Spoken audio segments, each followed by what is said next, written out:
How's it going? It's Tyler Casey. Today I'm going to be going over the 3 reasons why your shots suck. I'm not saying all my shots are perfect, but I have learned over the years to make my shots suck a lot less. So the very first reason why your shot sucks is because your lens is dirty. This is one of the most annoying things with filming and watching videos is when the lens is dirty. They got smudges on their lens, they got specks, sensor's dirty. I'm going to teach you my favorite way to clean a lens. So you have your lens. Take the lens cap off. You always want to keep your lens cap on and the body cap or the back cap on as much as possible. First thing you do is you get one of these guys. I'm gonna have all these little tools, everything I talk about in this video in the description. If you guys use my links, I get a small percentage, so that'll be really cool. If you guys wanna help me out, all you gotta do is spray the lens like this, just blow air, point it upside down so all the dust falls. Then you wanna get one of these. It's just a microfiber cloth. Get one with a pouch so your fingers don't get all oily and wherever you put it. I'm gonna pull mine out. You can blow some hot air onto this or just and clean it nice and circular.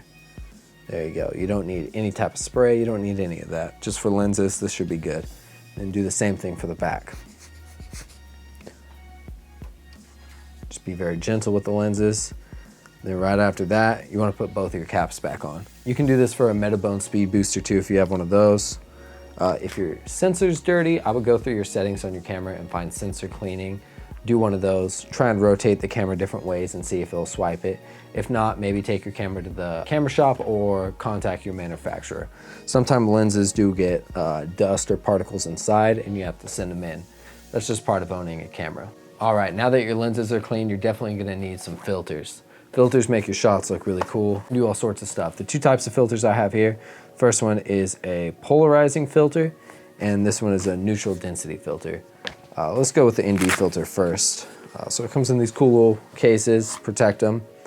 It's an ND filter. It's a variable ND filter, so you can twist it and you could get, it basically just makes your image darker. So you can change your camera settings. You can get a shallow depth of field and bright daylight. You don't have to jack up your shutter speed. You can leave it right at 50 if that's where you want it.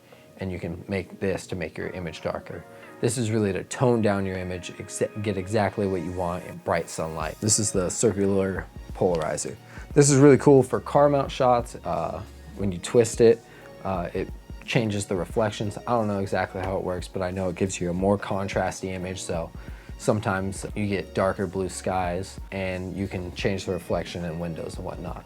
So it's really helpful for car mount shots.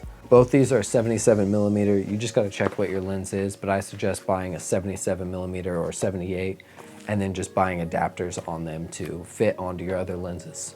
And the third tip I have is a lot of the times people's shots are underexposed or overexposed.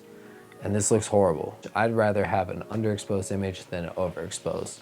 Underexposed, you can look like this, and I could probably fix it in post like this in Premiere just by lifting up the exposure. But if you're overexposed, it's a little bit harder to save those highlights. So if I look like this, I'm not really gonna be able to fix it in post. This is about as much as I can fix it. So it's definitely important to set your exposure right. The best way to check your exposure is zebra patterns. This will tell you where your image is overexposed. And if you see all those zebra patterns all over your image, you're gonna wanna stop down, boost your shutter speed or lower your ISO. Or you can use a histogram on your thing and you can see the wave pattern of your image. And if you don't have these on your camera, you can easily buy like a $100 monitor, and these features are usually built in. I'll link one of those down below. The monitor I use is the small HD focus. This has tons of options for false color, zebras, and histograms. So those are my 3 tips. Try and practice those and your shots definitely will look better if you just try and practice those every time you shoot. I'm Tyler Casey, thanks for watching. Make sure to like this video, share it with your friends if you think their shots suck, and I'll see you guys next time.